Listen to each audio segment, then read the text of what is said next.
But it's saying recording. Right, it's saying recording now for me, Megan, so I think we're good. Good. Okay, cool. Sweet. Yeah, so as I was saying, I'm Teala from Cake Equity, and yeah, I really believe, like, I have a huge soft spot for founders. So I'm very excited that you guys have given up lunch today to come and hang out, or hopefully, like me, just eat at your keyboard, because nothing worse than being hangry. But yeah, I really believe that founders are going to be the people that solve a lot of the problems that the world is facing right now.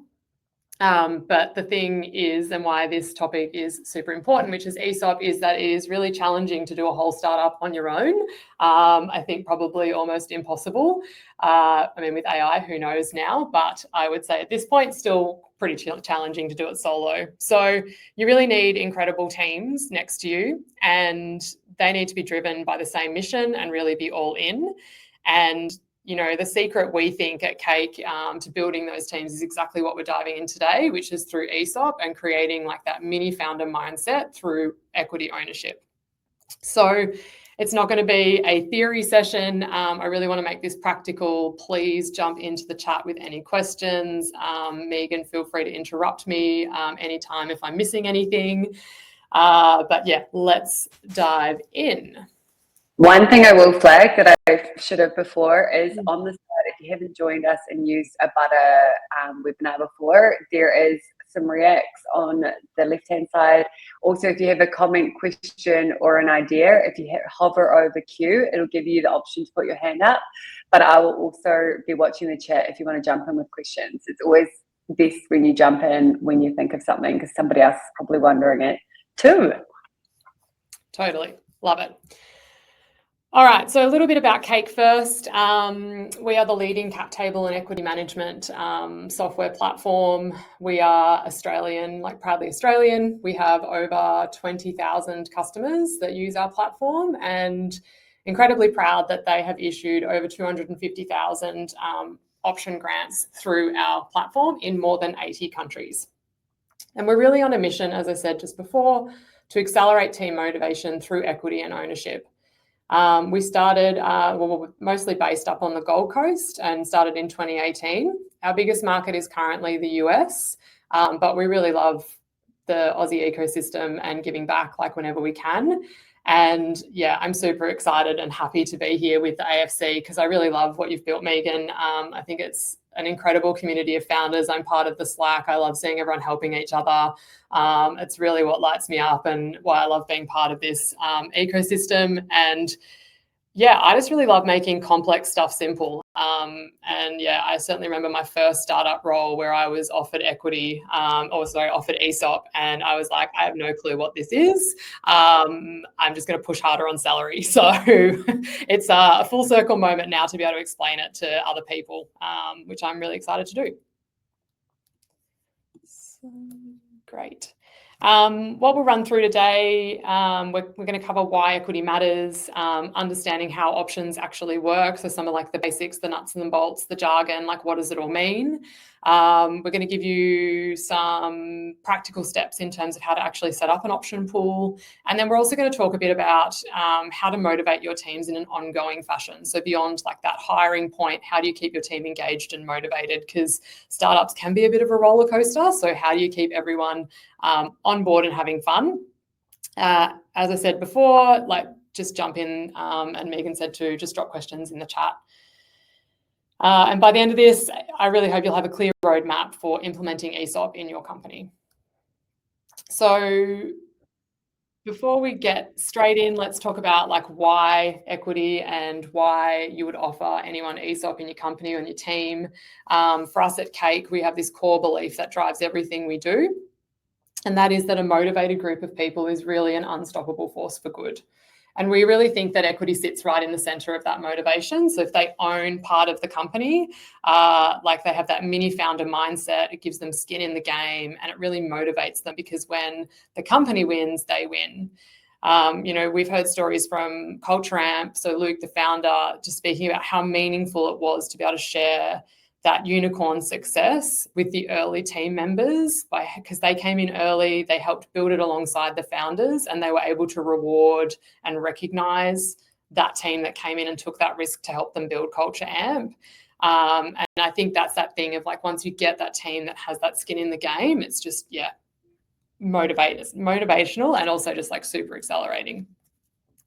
But obviously we're biased because that's our product. So don't just take our word for it. It's, something that's believed in other places as well. So really is about how equity creates generational startup success. So we've got Bill Gross there on screen. He has said, as one of like the OG investors over in America, if you take a group of people and you give them the right equity incentives and you organize them in a startup, you can really unlock human potential in a way that's never been before possible.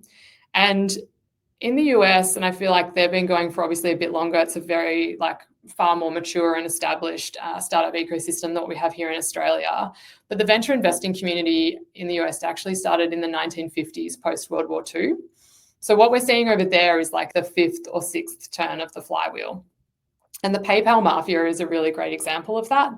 So those guys got together, obviously set up and early hires in and founders of PayPal. And you've got like the team that's come out of that to then create, like Reid Hoffman used his PayPal equity to help found LinkedIn. Elon, obviously an interesting human, has built Tesla and SpaceX. And then you've got the team that came up with YouTube as well. So Chad Hurley, Jared Karim, and Stephen Chen. And so if they didn't have that equity in PayPal, then you wouldn't have that next generations of startups spin out from that. So it didn't just reward them, it gave them that founder mindset as well to actually then go on and create their own startup. And we're starting to see this now in Australia, which is like super exciting. We've got Atlassian alumni that are starting new ventures with their equity gains. For example, Ross Chilcott, he used to work at Atlassian and he's now the founder of Kind. We've also got Skip Capital, so the founders of Atlassian reinvesting the money that they've made back into the ecosystem, which love to see. And then Canva recently did a secondary sale. So some of their early employees saw hundreds of thousands of dollars because they came in early and took those lower salaries and then had that meaningful equity within the startup. So those are the people we're seeing now building the next generation, which is really cool. But there is a little bit of a challenge that we need to solve first. And this leads into my poll. So Megan, I'm hoping you've got the tech whiz goods to go. Just want to do a bit of a pulse check. Want to know that when it comes to when it comes to ESOP, where are you at? So I'll give you guys a couple of minutes if you just want to do some voting on there. I've just dropped it in. Perfect.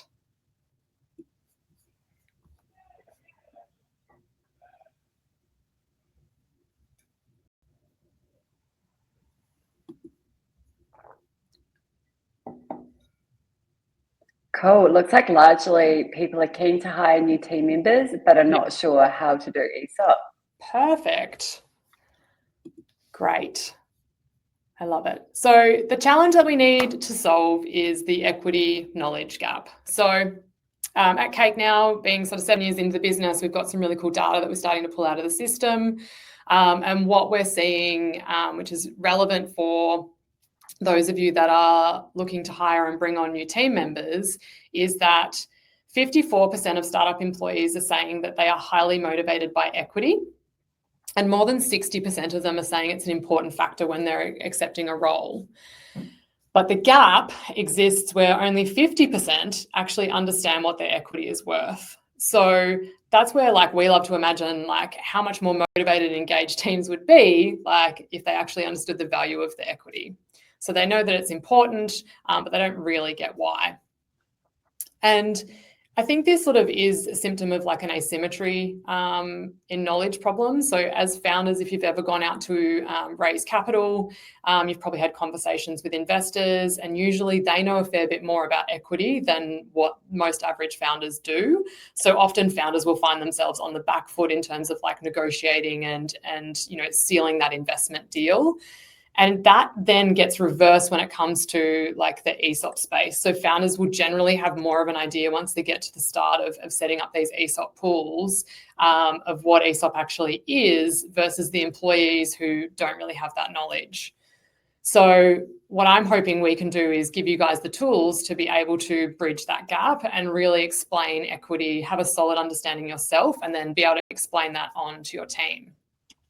And it's really important to remember that ESOP is actually worth quite a bit. So you want to be making sure that you're giving away an appropriate amount or granting appropriate options. So if you think about it, if you've got a $10 million val in your company, a 13% option pool for that is 1.3 million. And when you get to unicorn status, it normally sits up at around 20%. So you're looking at the 200 million mark.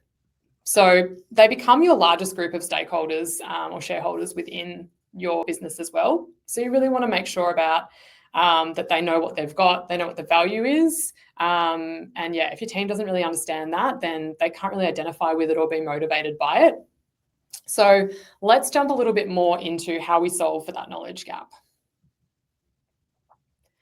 So options really aren't as complex as people think. And that's where, yeah, just want to jump into some key terms that generally pop up when people are talking about these things. And, you know, it's important, just like I keep saying, ESOP, some people might not even know what it stands for. So it does stand for Employee Share Option Plan, and it's your overall framework. Within that, you grant team members options, and we call them options because it's the option to purchase the shares. It's not an obligation, and they don't have the share as soon as you grant it to them. How they receive the grant is through an offer letter. And this is a legal document that outlines how many options they're being granted, what the strike price is going to be, and what their vesting schedule is. You also have another document that gets sent to your employee when you offer them the options, and that is called a plan, like a plan rules document. And this is really like and I'll dive deeper into both those things a little bit later, but it's really like the constitution or like the actual governing legal terms around how ESOP works within your startup. You then have a thing called a cliff, which is the delay before any vesting starts. So that's usually around 12 months is what we're seeing in Australia. But with AI coming in, there's some variations within that. So I'll touch on that a little bit more as well. And I kind of liken the cliff to being a bit like a probation period when you start out an employee, right? So if someone leaves within that 12 months of just starting at your startup, they're not leaving with all of the options like that you've just granted them. They actually have to pass that 12-month period before the first lot of their options vest, which leads me to defining vesting, which is that basically you're earning those rights to options over time. So the full amount of options that they're granted are then spread out and spaced out for them to earn through that first sort of 3 to 4 years that they work at your startup. Mentioned earlier a strike price in the offer letter. So strike price within Australia is a fixed cost to buy shares, and it's usually pretty low. That does differ between Australia and the US. And then exercise is when your team member actually exercises their options or actually buys them, and they pay that strike price to buy the share. Does that all make sense? Have I lost anyone?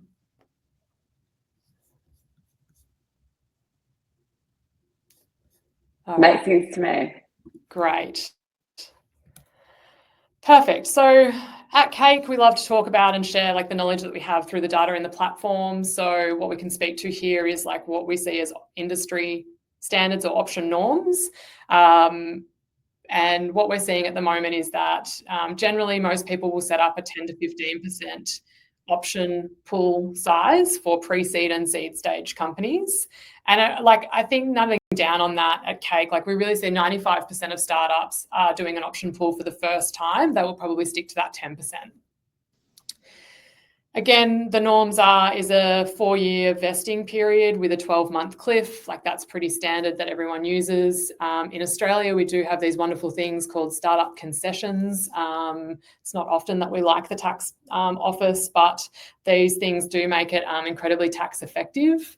I've heard horror stories of one of my colleagues who used to work for a big corporate, and when given options, he had to actually pay income tax on the equity grant.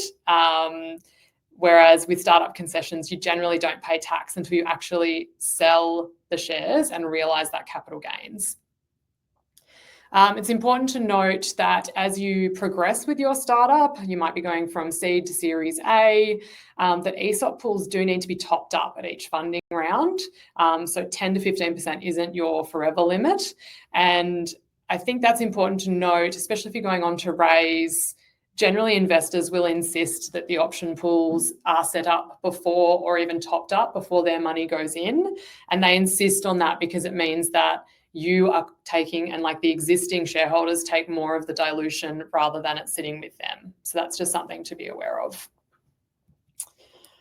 All right, now I have my next little poll because I feel like that was a lot of information to absorb, but we're going to dive into a bit of AI impact and how the landscape is changing. So I'd love to know what's currently happening to your team productivity with the AI adoption. You can just chuck it in chat if you want. You can either say you've got the, oh yeah, we've got it, great. Thanks, Megan. So yeah, just take a minute, have a vote, and yeah, let us know where you're at with AI adoption and team.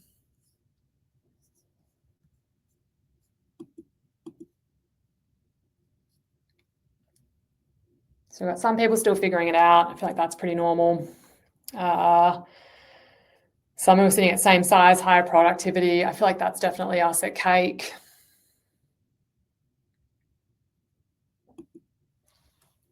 Awesome.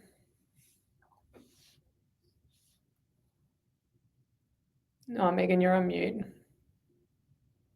Mute. Also, the message that I was raising disappeared. Oh.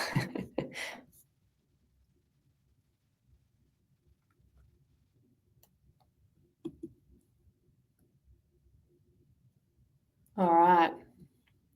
So why do we bring AI into the conversation? Obviously, it's a hot topic, but it is changing things in terms of team dynamics. And, you know, it's either, yeah, like the room here, it's like you're either same size and higher productivity, or, yeah, still working out how to actually best implement it.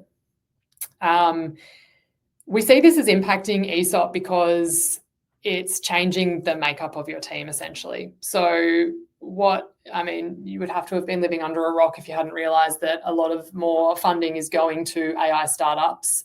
So the data on that is, I think, 46% of US VC funding went to AI startups in 2024, and this is like a 10% increase on 2023, which is quite a decent market shift. And what we're seeing in terms of the AI talent is that anyone who is sort of AI native are basically earning a 20% premium on versus standard roles, and that can even look at higher within premiums in equity compensation. And the teams are evolving. So what the other data is showing is that Series A teams are 22% smaller, but it's now higher revenue per FTE coming through. So you can have a smaller team, but per person since 2020, the actual revenue generation is going up, which love to see because it means that you can do more with less people. And, you know, I often say is that like that means then you can hold on to more ownership as a founder and also gift more of that ownership to your hardworking team rather than it land in the bucket for, you know, VC. Because quite happy to say I don't really think rich people need to get any richer. And so I get really excited about the idea of this like distribution of wealth through to founders and to their teams and what impact that's going to have on the world. So at Cake, we're definitely seeing this firsthand. 70% of our paying users onboard themselves without talking to a salesperson. That's AI-powered automation, letting us do way more with exactly the same size team. And it's not just, hiring your ML engineers. This is really about being smart around like either upskilling your current team or as well as finding people when you're hiring for any of your roles that are AI native. And I'm sure Megan's got some hot tips on how to weed out those that say they're an AI expert versus the ones that actually do know how to use it, because I think that's a challenge. In terms of what does it practically mean for your ESOP, we really see it as being more critical than ever, because equity incentives really aren't becoming any less important. They're becoming more critical because, as I just said, you've got to get the right people on board, because individual impact is just being amplified. So if you have like a really small team and you're using AI to amplify that impact, you really want to make sure that you've got these like people that are like all in on your mission. And that equity really helps with that in terms of that mini founder mindset. And also what that means, if you've got a smaller team, you're still going to probably put 10% to 15% into your options pool. And so that means it's now divided amongst fewer people. So that means there's bigger individual equity stakes at play.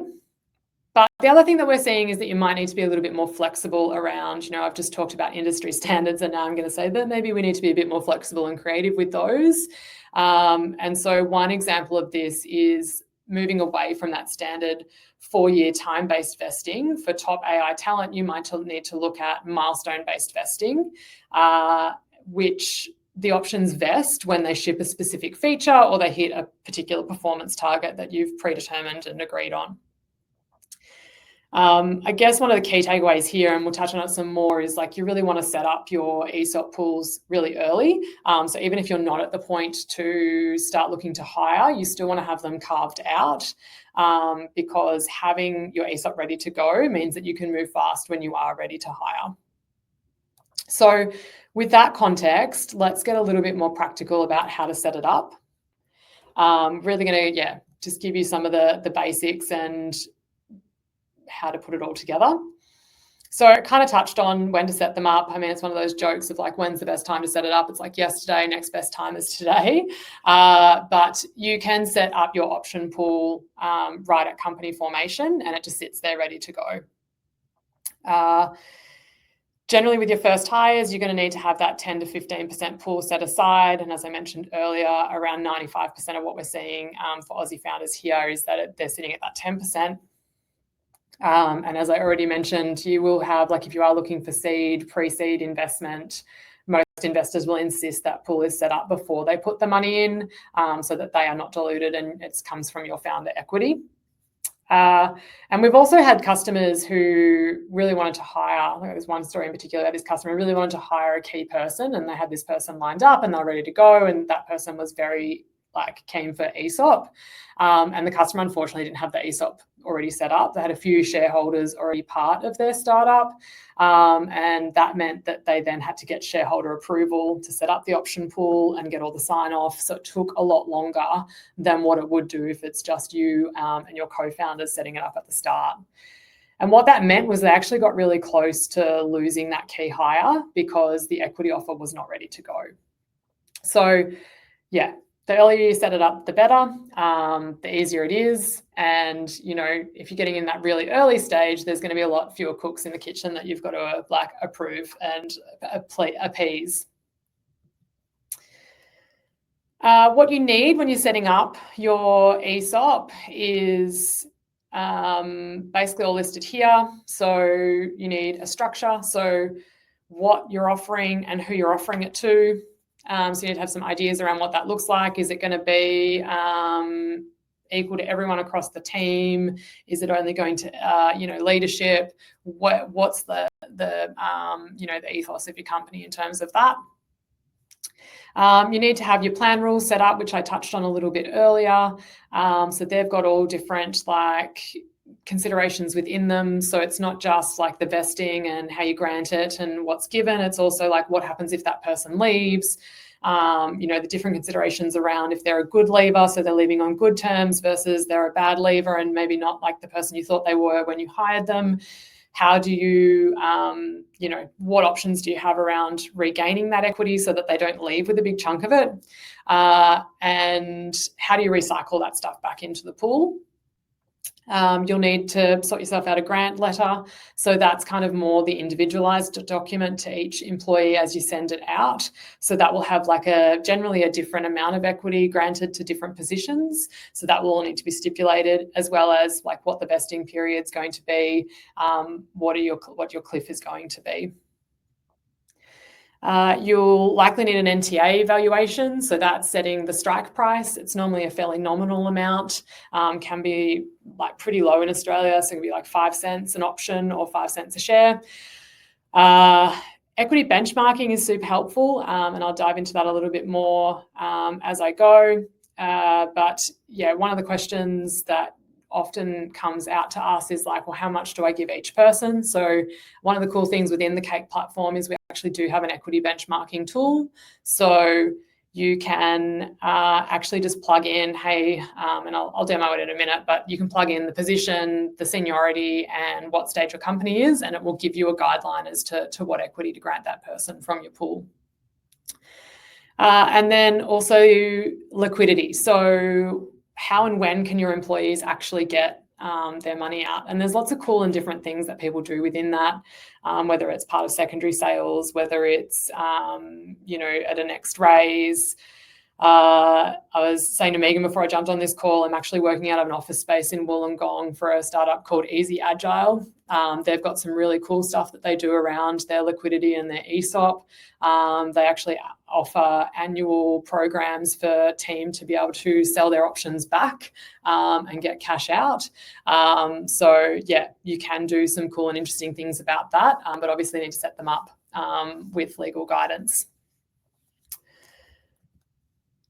How much to grant? So I did touch on that a little bit. We've got some rough guidelines here in terms of industry standards and what we see in market. In terms of options, you can also use that for your advisors, your board members, and obviously executives, as well as your team members. And then you can also use it a bit differently for contractors.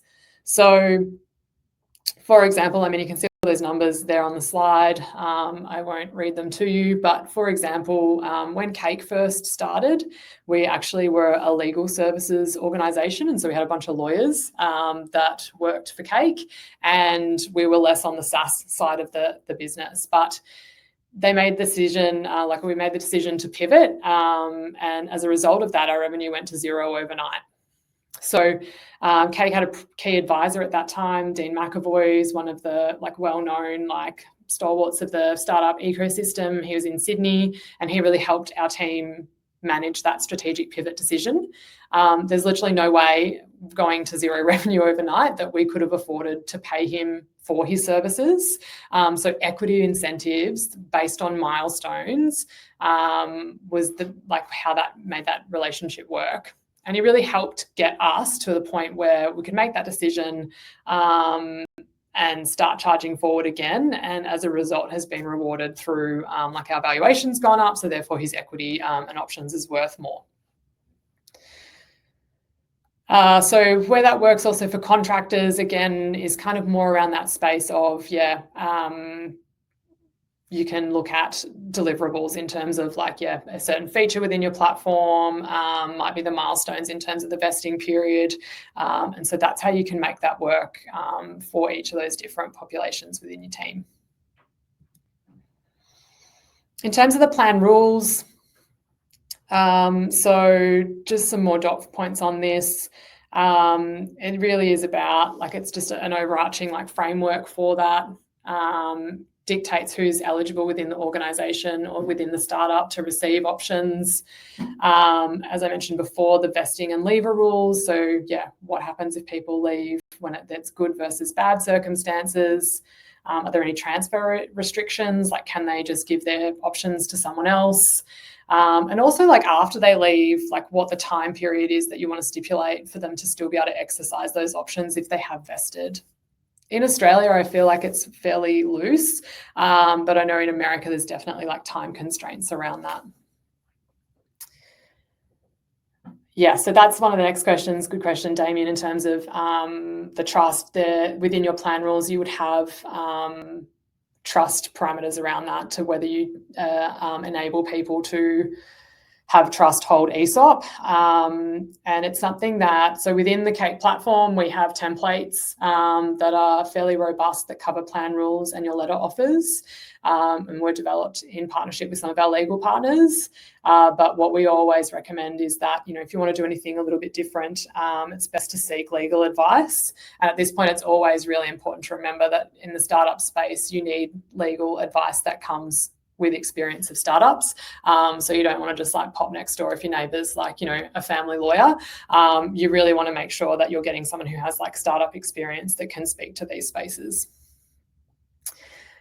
Within the plan rules, it will also cover things like how you determine your strike price, what happens in the case of a sale or IPO, or if things don't work out, with the liquidity preferences as well from investors. That all needs to be explained within the plan rules. And then also, what are the board's powers? So if you have a director, a board of directors within your startup, what is their power over the ESOP, the plan rules, what can they change and what can't they? So it all sounds like a lot of stuff to take in, and there's, a lot that needs to be within those plan rules. It is one of the cool things with CAKE having the templates built into the platform, because it takes that legal complexity away so that you can just focus on your business decisions. But, like most good, advice is that you should always seek your own legal opinion as well. In terms of the offer letter, the nuts and bolts of it are very much the person's name and details that you're sending them to, who are you offering the options to, how many options are you granting them, what will be the exercise or strike price, what will be their vesting schedule and their cliff, when do they expire, and this speaks to what you were asking, Damien, around companies or trusts holding the ESOP. Is that possible within that? That needs to be explained. Any tax info or treatments that's relevant to that employee and the country. And also the basics of how do they actually accept it? How do they sign it? How do they return it to you? So again, it's really important that you understand these terms and what all this means and how, what the implications are, so that you can then explain that to your employee or your new team member. All right, so I'll jump in now. Let's see if I can switch screens. Share this tab instead. So just give me a thumbs up. You guys can see the CAKE platform now. I think, Megan, you're the only person I can see, so you look to be nodding. Great. All right, so this is what our platform looks like when you log in. Very originally called Cap Models Are Us, but what we've got here is the ability for you to send out your options. So you can see there's two different option pools sitting in here. And if you want to have a look at this one, it's an Aussie pool. You can obviously have international pools as well. Got 9.999% equity, so sitting at that 10%. And it's literally as easy as add new or existing offer. So you can just click that button and then pop in all the details. So you put the option holder's name up the top here, and you can search for your team, what percentage equity you're going to give them, and then the industry standard just auto-populates. So your vesting start date is the date they start with the company. If you want to do custom, you can, and whether you want to do that on a milestone, you can set all that stuff up in there, or you can just stick to industry standard. And then you send offer, and then your team member will receive that. So they get an email saying you've received an offer, and they can log in, read all about it. It'll have their documents attached to it. I'll just close out of this and I'll show you where the docs are.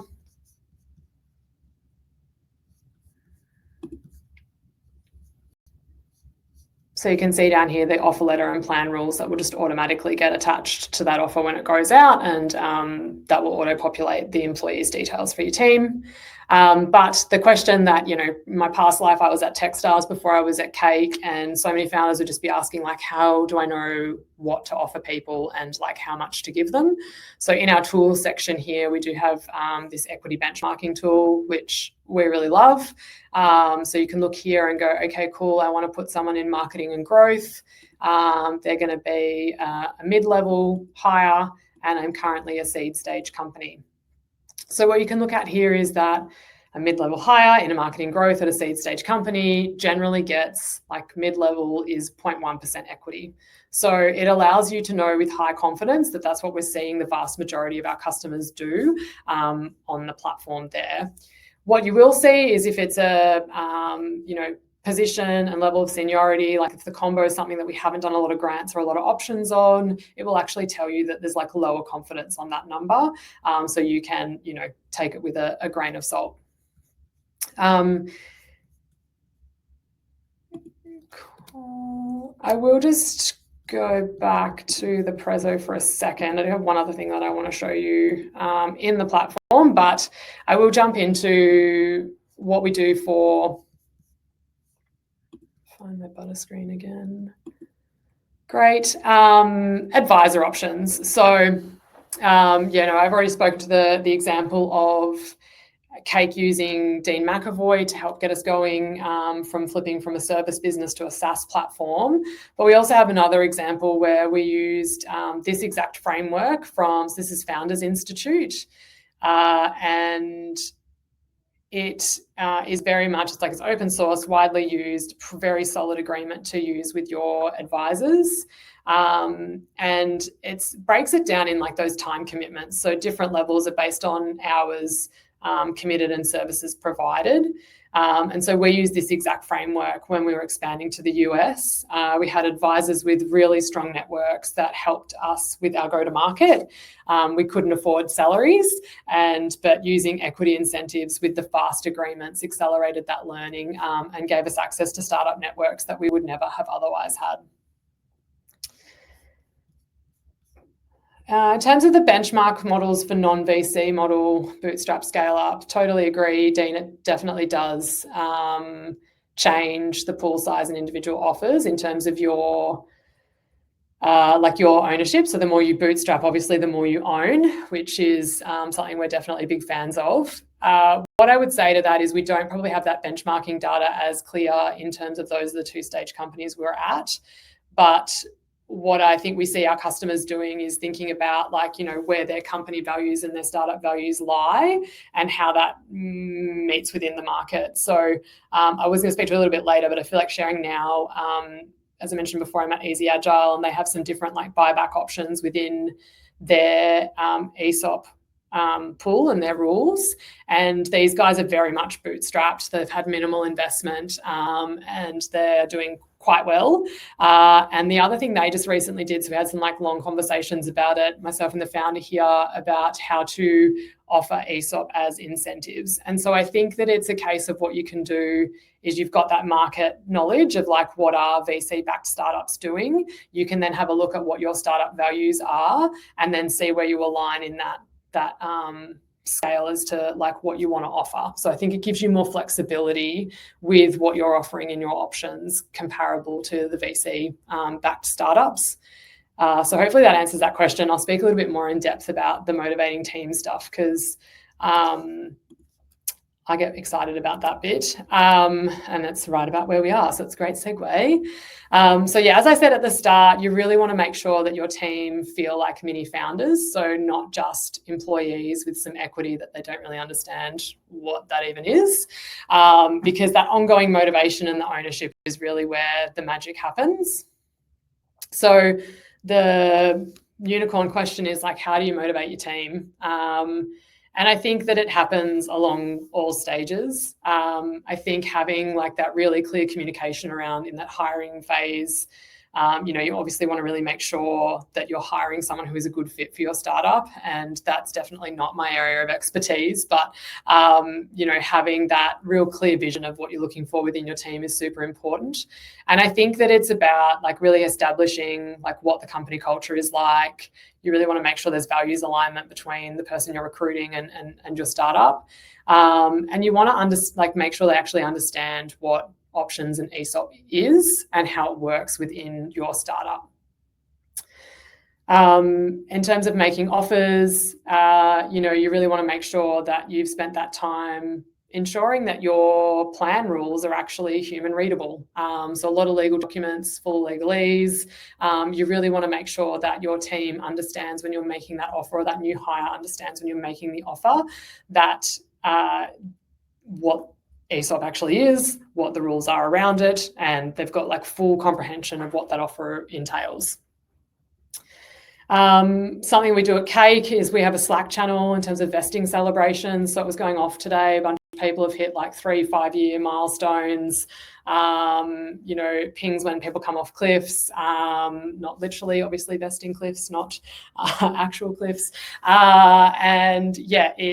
We celebrate those milestones. So that becomes part of our culture. So we're aware of it, we talk about it, and everyone celebrates. So that's a cool thing, I think, to include in your company culture. At our all hands, Kim, the founder of Cake, he will talk about what our current valuation is based on our annual ARR, and what that valuation then means is easy for us to look back and see how that ties to our options. And you can really see or have more of a tangible knowledge of like, cool, like when we've won hitting these OKRs, we're now seeing the valuation of the company going up, which then means that us as a team are getting an increased chance to have this generational like wealth exchange, which we're super excited for. And it is motivating because you're like part of something and you really want to see it win, because when it wins, everyone wins.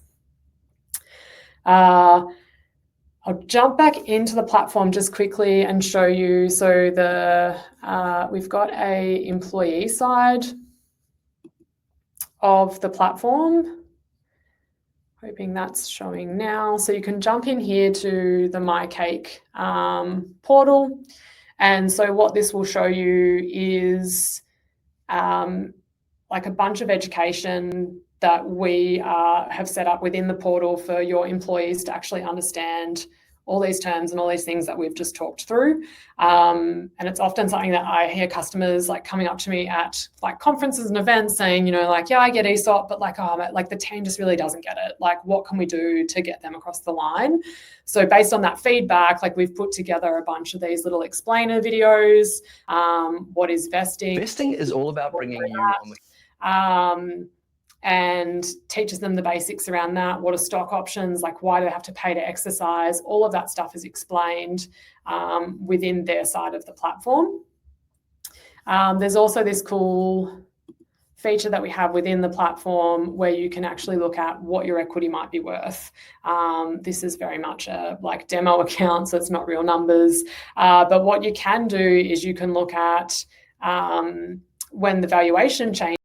So you can come down here to this drop down menu. You can actually go, oh, cool, what happens when we get to be the same as Airwallex? And you'll see there that shows me what, like if we work really hard and we get to be the same like level as Airwallex, my future equity is going to be worth $2.5 million. So that's something else that really creates that tangible meaning to what the equity actually is.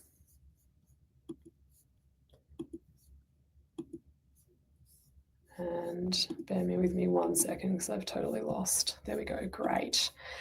Too many screens. Perfect. And then I referenced before Easy Agile. I really like what they do here. So they've recently, in terms of that ongoing motivation, so they've recently done like an annual review of like what incentives they're going to be giving their team based on performance.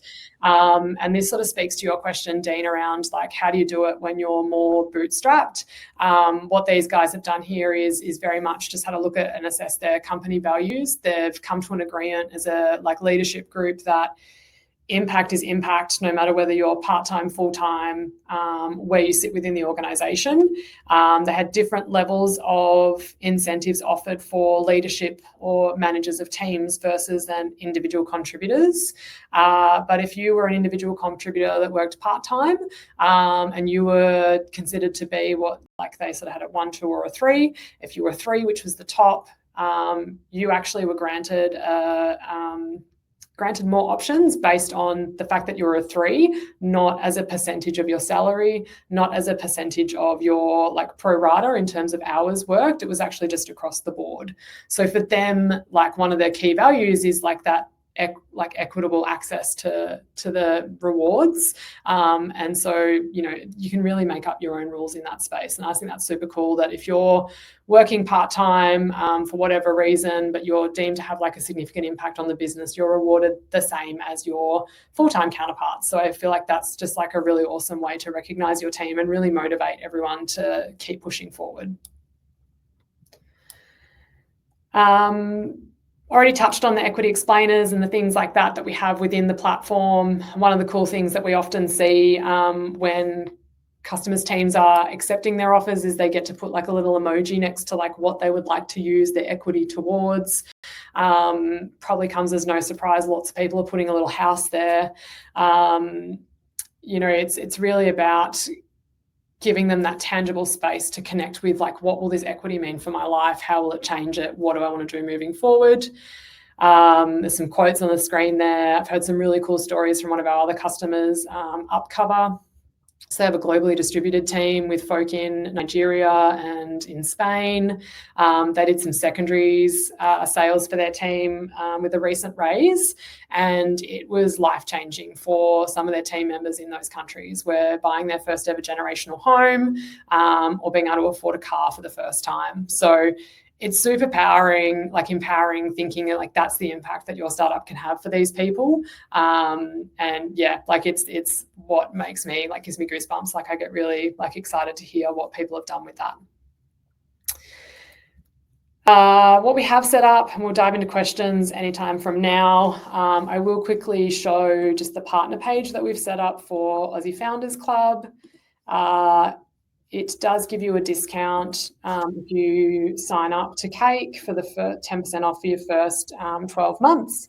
But the cool thing about the Cake platform is it's actually free if you have less than 5 shareholders within your startup. So if there's 5 or less, it's completely free anyway, and you don't pay until you exceed that shareholder space.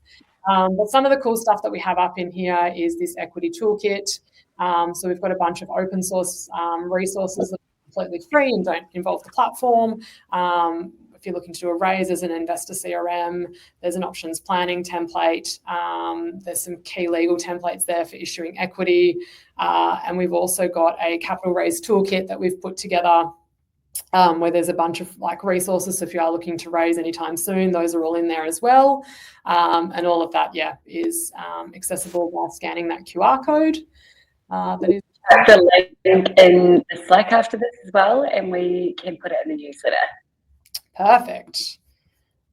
Cool. All right. So that's questions? it. Any questions? Yeah.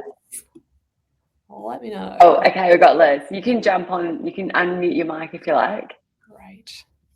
So I love all of this. Stop sharing. It was super insightful.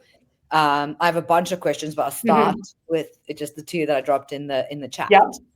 So firstly, I suppose these are almost 2 sides of the same coin. What are some watch outs when it comes to setting up ESOP terms? So things founders and founding teams should be thinking about when they design their ESOP, I suppose in the most team friendly and business friendly way.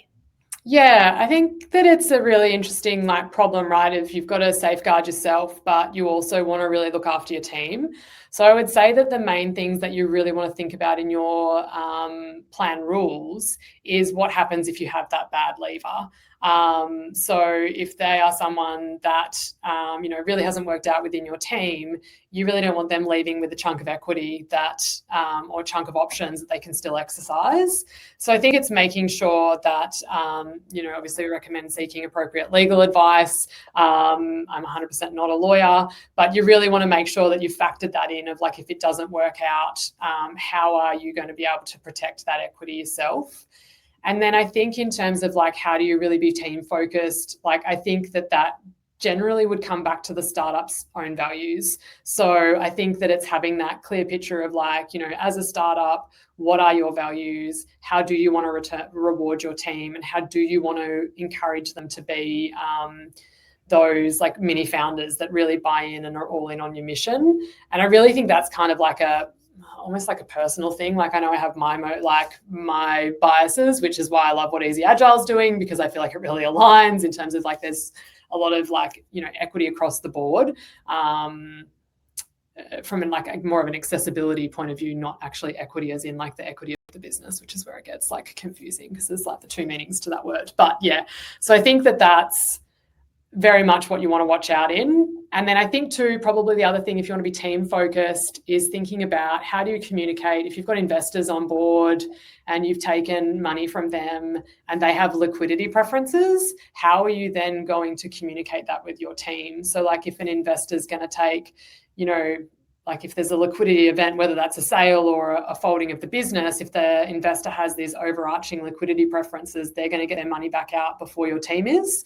So I think that, you know, in an ideal world, that would be well communicated to the team as well in terms of when you're making those investment decisions. Does that answer that? It does, yes. Thank you. I see Damien is typing, so I might just give him a chance to ask a question before I jump back in. Although the typing's disappeared. Oh, there we go. It's all good. Oh, really? I was looking forward to your question, Damien. Just another one since I've not got you. Kind of like you've mentioned best practice, but I'm wondering in your experience sitting across all of this data and getting to see how startups set up their ESOP, have you seen any cool examples of, you know, cool terms or really, you know, team focused outcomes or even just really impactful you know, exits, I suppose? Like what are some of the cool experiences that you've seen? That's a great question. I think, like, I mean, I just feel like I keep going back to Easy Agile because, like, I feel like they've done some really cool stuff, and it's easy to talk to because I'm also in their office space. So, like, you know, I get to chat with their team, and I know one guy in particular is like currently looking at purchasing property. So I think like that sort of stuff is cool. Hearing that, you know, benefit of what they can play out, and the real world value of like actually having unique structures within your ESOP. So like what Easy Agile do is quite unique, having like annual buyback programs. Like that is something that is not usual practice, which I think is where it speaks to my previous answer around that company values and like what do you want to be able to give to your team. And then the other one is it just has to be upcover, like in terms of the cool stories around like those team members getting like their first home or their first car, and how that creates like it's not just the immediate family that benefits, it's like that extended family network. And yeah, I think we're doing a piece soon with Sky on upcover and like the secondaries and how that worked. So yeah, I think they're definitely the coolest stories that I've come across so far. Yeah. I love it. Oh, here we go. Dean's got a question. You mentioned startup tax benefit for ESOPs versus similar programs in a more established business. What's the boundary there? Is a company a startup in that case based on revenue, years incorporated, or some other measure? Yeah, so that's a great question, Dean. So the way that works is they're called startup concessions. It's through the Australian tax office, and there's a few different boundaries around it. My understanding is that it's 10 years as a startup, and then the other place where you start to lose out on your like startup concessions if you have more than 50 shareholders. So Kate did recently do a webinar on this exact topic. So I will quickly grab the link to that now for you and pop it in the chat.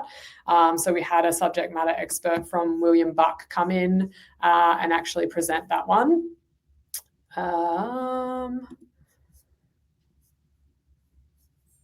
Where was it? This one. We could even chuck it in, grab it later and chuck it into the Slack. There we go. Yeah, so that's like where, yeah, I would look up the ATO website to actually have more detailed information. But yeah, it's generally around 10 years and around 50 shareholders. Yeah. Amazing. Anyone got any last questions? I am mindful that we've just hit 1 p.m. and if not, I just want to say, Teala, that was a really great session. I've learned a lot from that, and you were such a good facilitator. Oh, thank you. It was super fun. Awesome. Cool. Oh, Damien's typing. Okay, one more question. Do team members ever raise the concern of not having cash on hand to exercise upon their options? Can the company do financing mechanisms in which to help?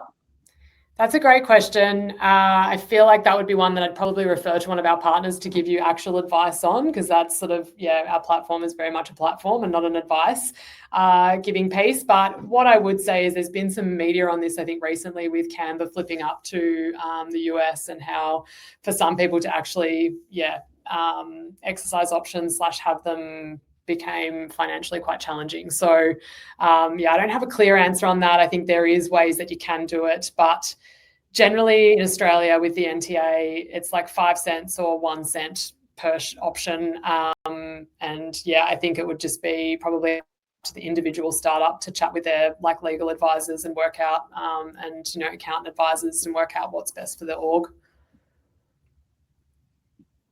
Amazing. Okay, so I'm going to send through the transcripts for this and key takeaways. We'll check. Are you comfortable with sharing the slides in the Slack channel as well? Yeah. Amazing. Cool. I'll pop that all in there. But thank you so much once again. And thank you guys all for joining us. Thanks, everyone. Have a great weekend. Brilliant. Goodbye. Bye.